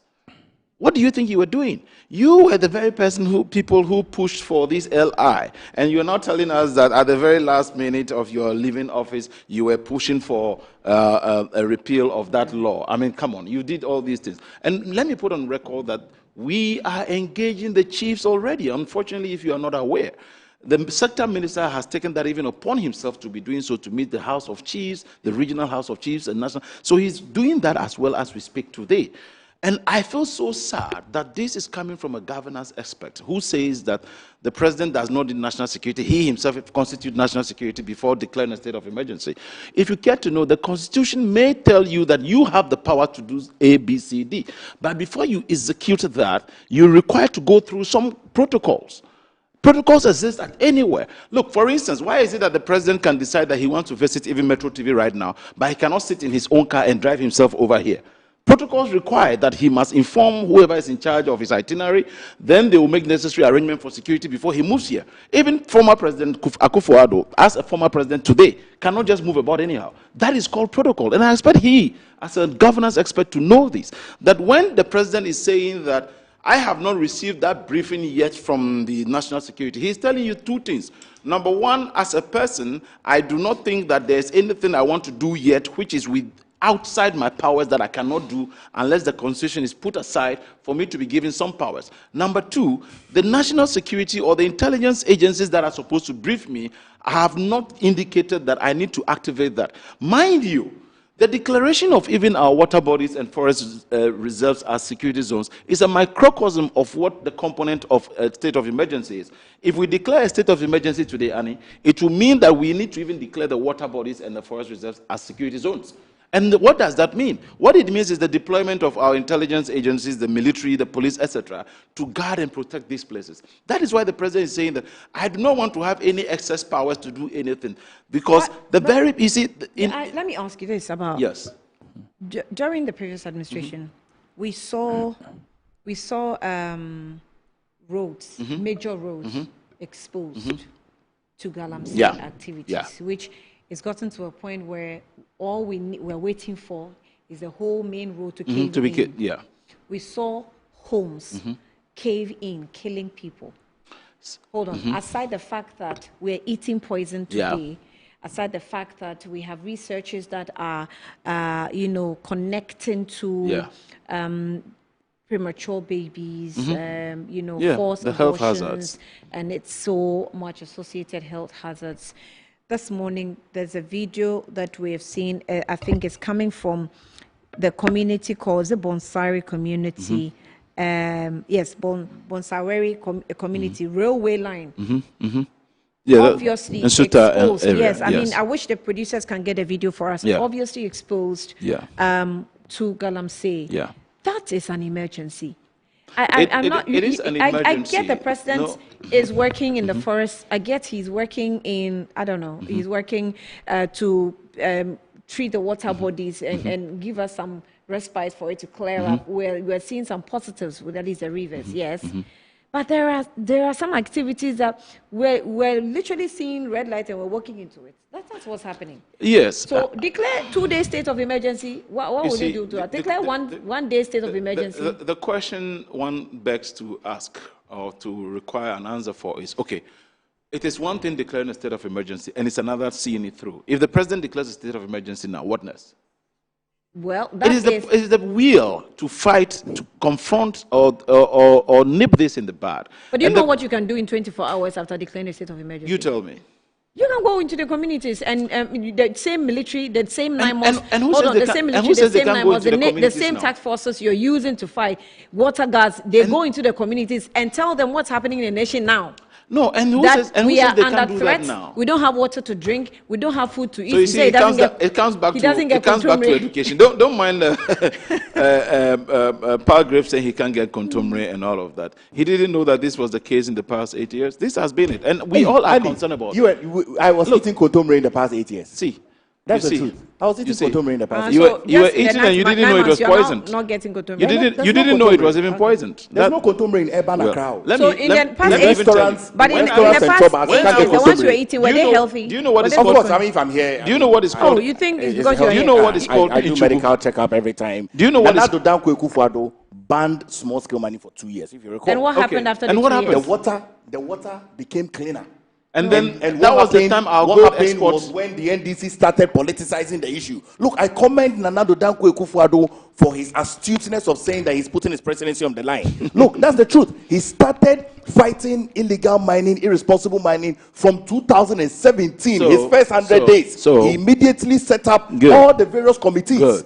Good. So for me, and you recall if we want to see the boldness, the truthfulness, the assertiveness of John Dramani Mahama, it is now. Look, look at it. It's been 9 months. LI 2462 should have been gone off the table. They have been dilly-dallying it. They said that they were going to edit a certain portion of it, amend a certain portion of it. Now they have seen the public uproar. So now they are saying that they are going. Look, 9 months.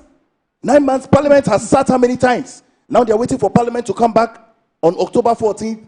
We don't even have a substantive minister for defense. I've been talking about this over and over again. Okay? May the soul of Omani Boamah rest in peace. I love him. I miss him. Of course, yes.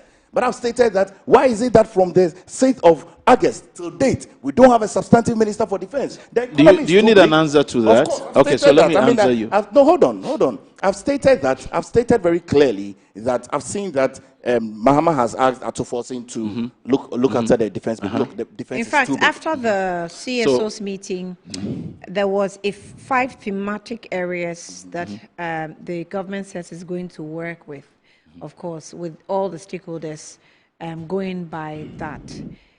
Do you think that it will be fair for us to give them, of course, they have to give us timelines to work within those 5 thematic areas? Forestry Commissioner, are you aware of these 5 thematic areas? How are we going to do that? You see, there are things you will do. Let me say, however, President Mahama is very careful and aware of what governance is all about. It is not just about appointing people. Mind you, let me remind you that may his soul rest in peace, Dr. Omani Boamah, it does not mean that the ministry is not functioning. There has not been any deficiency announced yet so far, ever since the caretaker minister has been acting. And there's a deputy minister there who is also in place. It is in your place to be appointing 125 ministers every now and then. So you think that even look, for the longest time, President Mahama was operating with 56 ministers.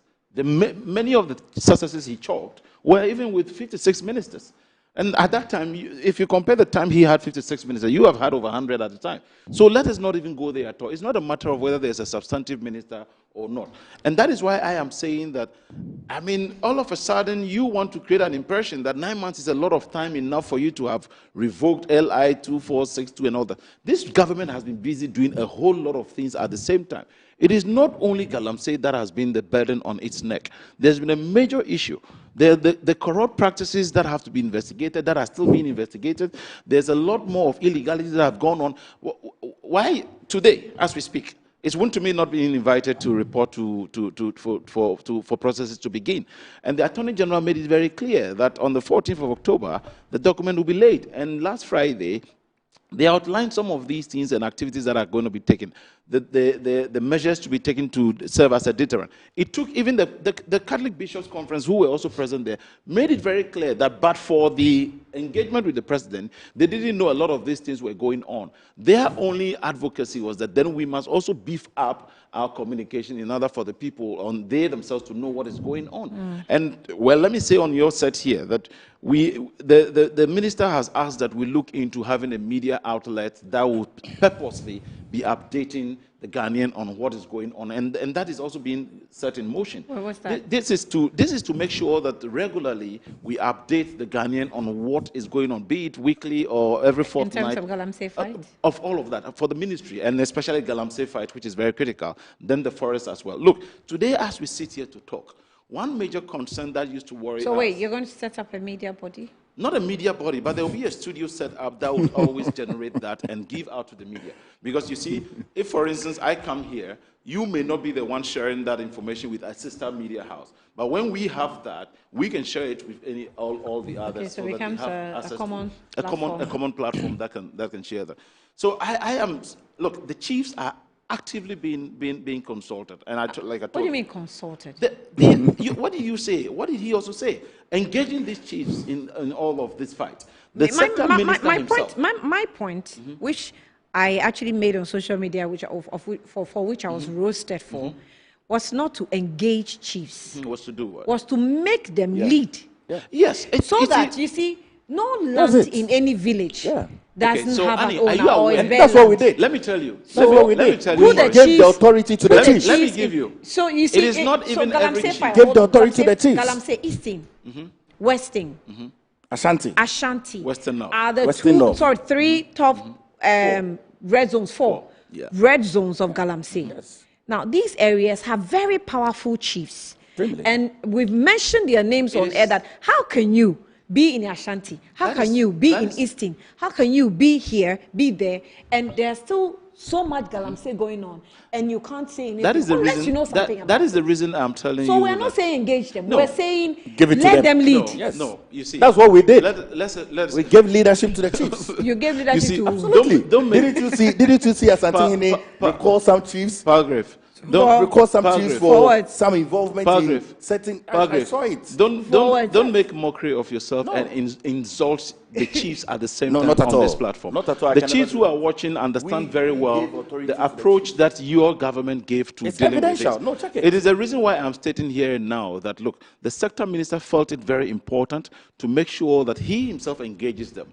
He has now clothed NIMOS with the powers to move further, that any chief that is seen of, and it's not only chiefs. Are you aware that some of even the chiefs are being installed by these Galamseyers? They're being installed. Installed by the Galamseyers. They are financing these. Then, so there's a whole cartel. There's suggestion. There may be the very gazetted chiefs, but the very, very sub chiefs who are not so known to you and myself, who are the very closest to the lands. Some of them are even installed by these Galamseyers. And so it is never, that is why it is never in our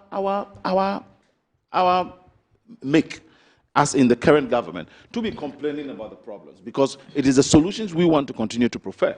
That is why we're making you know the measures that are being taken, the steps that are being taken, the results that we are seeing, and which one is being reviewed, and all of that. And so I am very convinced sitting here that there is significant work being done. And when the CSOs were met by the president as well too, a couple of them did make the same thing, that, well, now we know. I think two even made mention that I now think that there should not be the declaration of a state of emergency. You can go for the tapes if you watch throughout. There was one assurance. Even one assurance the president gave in opposition. He said that he was going to go after the kingpins. That popular video that we've been playing. Let me give you. He said he's going to go after the kingpins of Galamsey and release his boys to come and learn the right way. Okay. Now, a suggestion has come in that Dr. Zato has indicated that put a freeze on financiers of Galamsey. I'm sure the Financial Intelligence Unit should have some intelligence on persons financing Galamsey. Intelligence gathering on this is ongoing. Let me also say, for instance, that as we speak, most of these guys are involved in this Galamsey are even taken through oath processes where they go through some blood covenants and oaths in order not to declare who their financiers are. But I can tell you that with NIMOS and the intelligence agencies being involved now, what is being done is even to be monitoring some of them. And let me state here and now that Wontumi is considered one of the major financiers or kingpins in Galamsey. Did we all not see how he lavishly displayed gold on set here and there? And this was somebody perceived, because the matter is in court. That is why I have to only choose my words in this manner. If not, I would have said it brazenly. Did we not watch scenes where he was on set, displaying wealth, showing gold that he had? In fact, it was only yesterday that I saw the video. The video of him displaying gold bars. Yes. And I was asking the person, is this fake or is real? It was real. It was real. And that is not enough. He is perceived to have been the bigger umbrella under which many of the people were involved. I was one of those who led teams that went to Summerboy. What did the gentleman tell us? They told us that they pay certain amounts to him weekly or what have you, and he allows them to mine in a certain area. They breached Compartment 198 of the Forestry Commission's forest reserves. So if anybody is talking of kingpins to be gone after, Wontumi is one big fish, bigger than even anybody else within the NPP involved. And so you wait. What about the NDC? Well, the MPP was in power. I'm yet to know anybody in the NDC that is known as a kingpin in this enterprise. And because the president has made it very clear, anybody who finds himself closer to that will have his fingers burnt. And that is exactly just what it is. So I am not surprised seeing or listening to my brother Palgrave with some of the assumptions he's making, though. But I am shocked, however, that he didn't realize that in 8 years there was no commitment to fighting this galamsey. If you think that mere rhetoric by having the president say at the time, I am prepared to put the presidency on the line. He was prepared to put his presidency on the line, but did he put his presidency on the line? No. Many are those who even out there say that NDC, when you do this, you will lose the next elections. It is never true. The people who are against galamsey are more than those who are for galamsey. And we believe strongly that when we confront this head-on and fight it and extinguish it, we will rather be rewarded by the citizenry over that. It is one of the major reasons why President Mahama is not deterred by those critics who say that if you go on strong like this, no. He is determined, and I am convinced that NIMOS, together with the other agencies, will deliver on the mandate of ensuring that very soon we will have very green forests and our waters turning blue again. Palgrave. I don't know what else to say. You may want to give it to them for the fact that we are seeing changes within the of the water. The approach is completely different. We have saved the forest reserve for now. Let's be very real with ourselves, okay? We all live in this country. I think that the posture of the government must be to want to bring us solutions and not to be in defense of everything that is being done. It's a flip now. It's not the New Patriotic Party that is in office. It's a flip. It's the NDC that is in office. It's led by John Dramani Mahama. We are assessing him based on his own legacies over the past few months. I don't know what more I can say because it looks like the government is being defensive. They are assuring us that they'll solve it. We'll wait and see.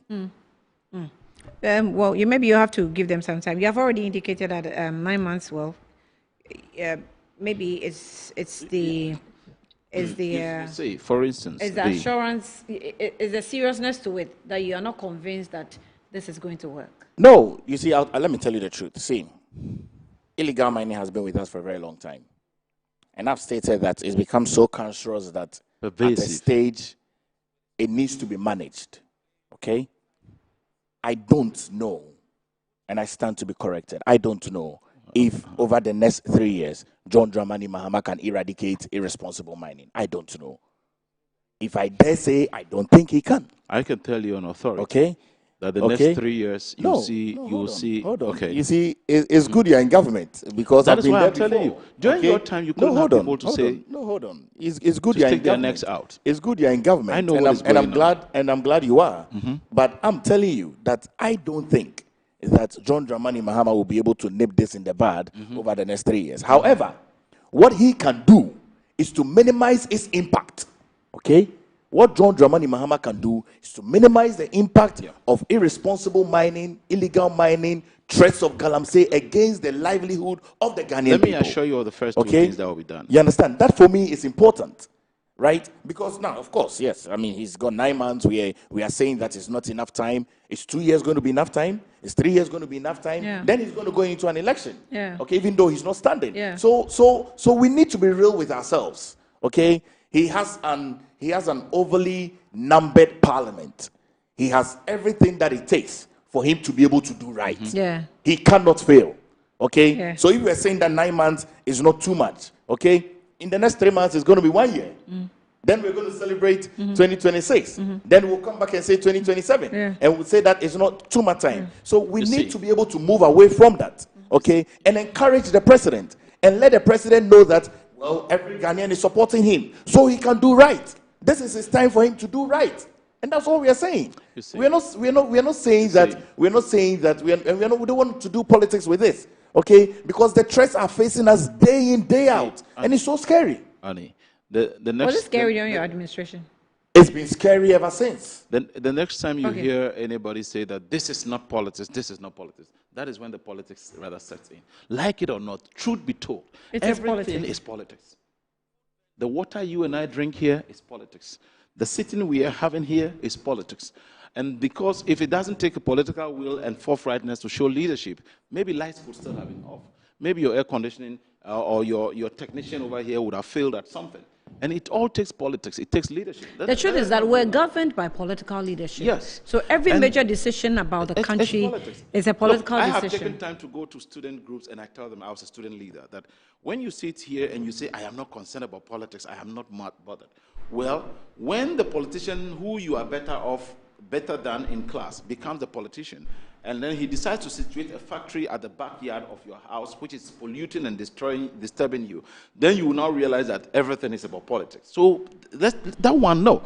But I am telling you that President Mahama knows very well what he's confronted with. Just as he solved Dumsor, I am telling you that by the time he leaves office, he will solve this. And the two things I wanted to assure him is that the water bodies will return blue and our forest reserves will actually return green. This is because there's significant effort being put in place.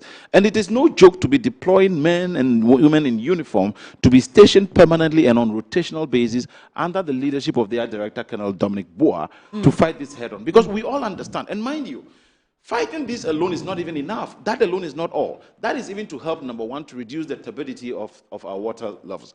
Then now the next level is the what? The heavy metals that are contained in this water, which has compromised the water quality, destroyed aquatic life, further made our soil very infertile, affecting crop yield, resulting in birth defects and health burden on our budget. So that cyclical thing must actually be cut somewhere.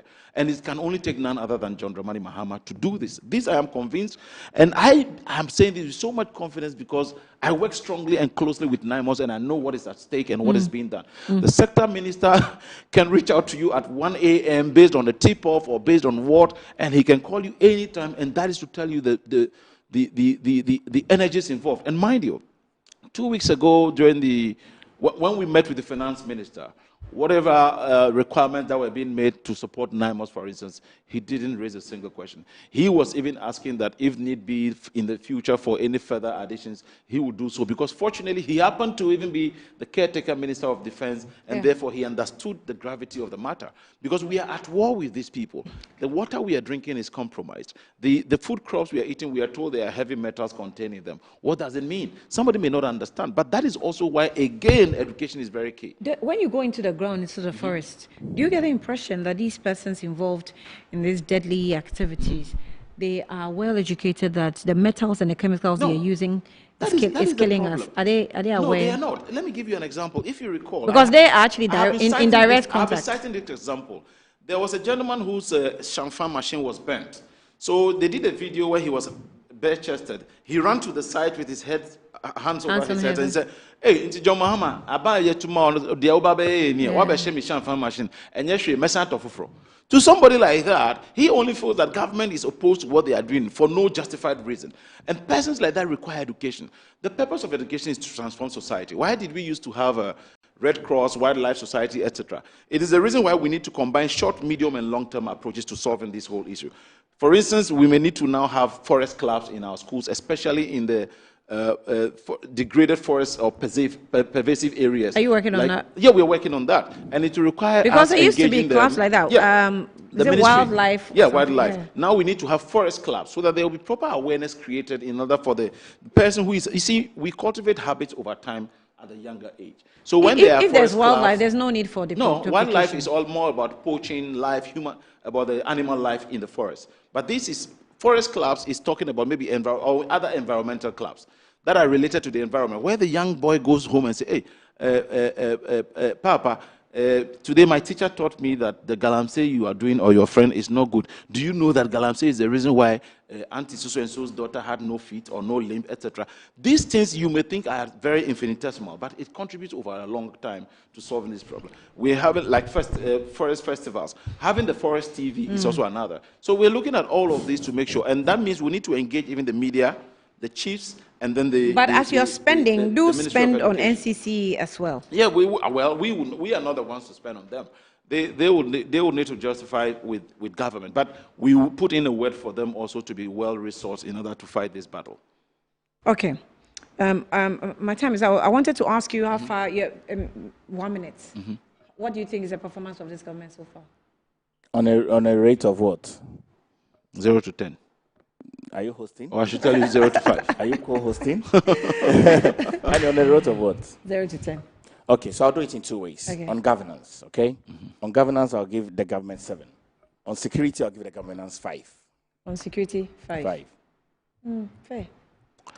I think this morning I made it clear that I will give our government 8, considering that it's 9 months with almost 3 years and a half more. On governance, he said 7. On Well, no, security, I don't 5. need to split it into what he wants to favor him. Okay. That is cherry picking as and when. I mean, in terms of security, what are the flash points? We understand.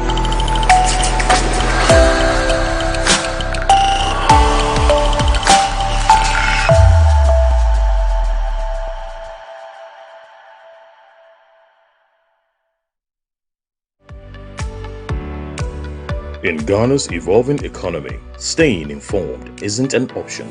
Business never sleeps. Markets shift. Deals are made. Power moves happen. From the boardrooms to the marketplaces. From government policies to global market trends, we bring you the insights, the analysis, and the strategies that shape your money, your business, and your future. Join us every Tuesday and Thursday from 12 noon to 2 p.m. on Good Afternoon Ghana Business on Metro TV, your ultimate guide to Ghana's evolving business landscape.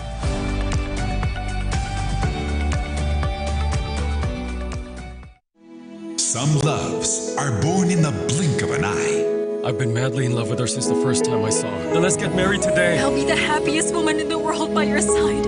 And they kill your soul in a flash. Televisa presents You Are the One. Angela dreams of keeping her promise to be a great doctor and help her people. To Alvaro, ambition is stronger than his dream. And this greed will lead him to commit the worst betrayal to the woman he loves. I will have a husband no matter what. Samantha, will you please marry me? Turning all her dreams into painful disappointments and dangerous consequences. I've been waiting for you to answer my calls, Alvaro. I haven't heard anything from you. I've sent you so many messages, but you've never responded. Have you left the bus station? I just want to pay my debt and get out of here. Her photographs are going to sell fast, and she will be our gold mine. Our clients will love those. Are you looking for a boyfriend? Are you all right?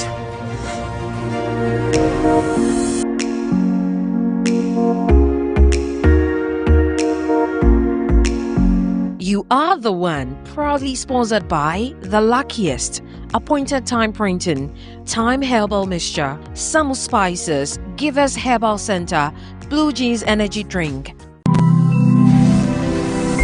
Metro TV, insightful and inspiring moments.